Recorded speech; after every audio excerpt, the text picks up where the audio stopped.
ಬೇಹುಗಾರಿಕೆ ವಿಪತ್ತು ನಿರ್ವಹಣೆ ಹಾಗೂ ಶೋಧನಾ ಕಾರ್ಯವನ್ನ ಬರೀ ಯಂತ್ರಗಳಷ್ಟೇ ಅಲ್ಲ, ಬದಲಿಗೆ ಸೂಕ್ಷ್ಮ ಯಂತ್ರಗಳೊಂದಿಗೆ ಜೀವಂತ ಕೀಟಗಳಿಂದಲೂ ಮಾಡಬಹುದು ಎಂಬುದನ್ನ ಧಾರವಾಡದ ಕೃಷಿ ಮೇಳದ ವಿಸ್ಮಯಕಾರಿ ಕೀಟ ಪ್ರಪಂಚದಲ್ಲಿ ತೋರಿಸಿಕೊಡಲಾಗಿದೆ. ಹೌದು, ಇಂತಹ ಬಲು ಅಪರೂಪದ ಪರಿಕಲ್ಪನೆಯು ಕೃಷಿ ಮೇಳದ ವಿಸ್ಮಯಕಾರಿ ಕೀಟ ಪ್ರಪಂಚದಲ್ಲಿ ಅನಾವರಣಗೊಂಡಿದ್ದು, ಇದು ಕೇವಲ ಪ್ರಾಯೋಗಿಕ ಮಾದರಿ ಅಷ್ಟೇ. ಈ ರೀತಿಯ ಪರಿಕಲ್ಪನೆಗೆ ರೂಪ ಕೊಡಲಾಗಿದ್ದು, ಈ ಕುರಿತಂತೆ ಕಳೆದ 3 ವರ್ಷಗಳಿಂದ ಕೃಷಿ ವಿವಿಯ ಕೀಟಶಾಸ್ತ್ರ ವಿಭಾಗವು ಮಾಹಿತಿ ಕಲೆ ಹಾಕಿದೆ.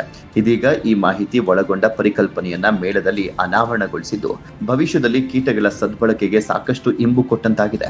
ಚಿಟ್ಟೆ ಸೇರಿದಂತೆ ವಿವಿಧ ಕೀಟಗಳಿಗೆ ಹೋಲಿಸಿದ್ರೆ ದುಂಬಿ ಹುಳವೇ ಈ ಕಾರ್ಯದಲ್ಲಿ ಸೈ ಎನ್ನಿಸಿಕೊಳ್ಳುವಂತಾಗಿದೆ.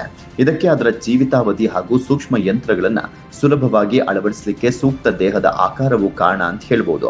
ಹೀಗಾಗಿ ದುಂಬಿ ಕೀಟಕ್ಕೆ ಸೂಕ್ಷ್ಮ ಯಂತ್ರಗಳನ್ನ ಅಳವಡಿಸುವ ಮೂಲಕ ಬೇಹುಗಾರಿಕೆ ಶೋಧನಾ ಕಾರ್ಯವಷ್ಟೇ ಅಲ್ಲದೆ ರೈತಾಪಿ ಸಮುದಾಯದವರು ಕೂಡ ಕೃಷಿಯ ಚಟುವಟಿಕೆ, ಬೆಳವಣಿಗೆ ಹಾಗೂ ಕೀಟ ರೋಗ ಬಾಧೆಗಳ ಬಗ್ಗೆಯೂ ನಿಗಾ ಇಡಬಹುದು ಎಂಬ ಪರಿಕಲ್ಪನೆ ಇಲ್ಲಿದೆ.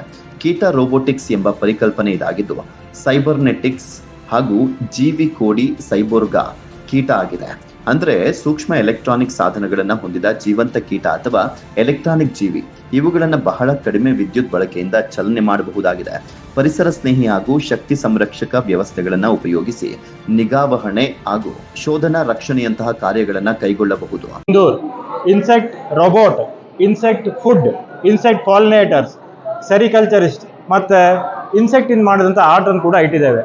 ಸೊ 3 ಇಂಪಾರ್ಟೆಂಟ್ ಪಾಯಿಂಟ್ ಇದರಲ್ಲಿ ಅಂದರೆ, ಒಂದು ಇನ್ಸೆಕ್ಟನ್ನು ಆಹಾರವಾಗಿ ಬಳಸುವಂಥದ್ದು, ವಿವಿಧವಾಗಿ ಆಹಾರವಾಗಿ ಬಳಸುವಂಥದ್ದು ಪ್ರತಿ ವರ್ಷದಿಂದ ವರ್ಷಕ್ಕೆ ತುಂಬ ಹೆಚ್ಚಾಗ್ತಾ ಇದೆ. ಎರಡನೇದಾಗಿ ಇನ್ಸೆಕ್ಟ್ ರೋಬೋಟ್, ಇದು ಸ್ಪೆಷಲ್. ಇನ್ಸೆಕ್ಟಿಗೆ ಇಲೆಕ್ಟ್ರಾನಿಕ್ ಗ್ಯಾಜೆಟ್ ಮತ್ತು ಸಣ್ಣ ಕ್ಯಾಮರಾವನ್ನು ಅಳವಡಿಸಿ ಅದನ್ನು ಡ್ರೋನ್ ಟೈಪ್ ಯೂಸ್ ಮಾಡಲಿಕ್ಕೆ ಶುರು ಮಾಡಿದ್ದಾರೆ.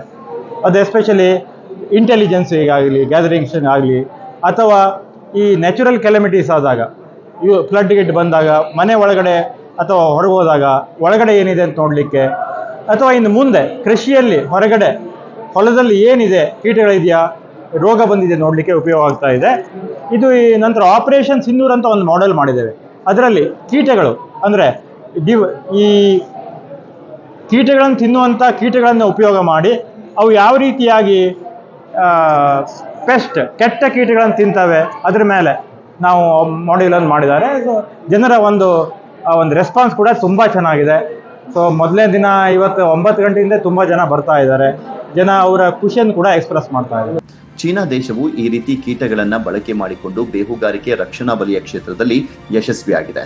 ಈ ಮಾದರಿ ನಡೆ ಭಾರತ ದೇಶದಲ್ಲಿಯೂ ಕೂಡ ಪ್ರಾಯೋಗಿಕವಾಗಿಯೂ ಸಾಗಿದೆ. ಈ ಪ್ರಾಯೋಗಿಕ ಮಾಹಿತಿ ಆಧರಿಸಿನೇ ಸೈಬೋರ್ಗಾ ಕೀಟ ರೋಬೋಟಿಕ್ಸ್ ಎಂಬ ಪರಿಕಲ್ಪನೆ ರೂಪಿಸಲಾಗಿದೆ. ಇದು ಭವಿಷ್ಯದಲ್ಲಿ ಕೀಟಗಳು ರಕ್ಷಣಾ ವಲಯದಲ್ಲಿ ಸಾಕಷ್ಟು ಕ್ರಾಂತಿಯನ್ನೇ ಮಾಡಬಲ್ಲವು.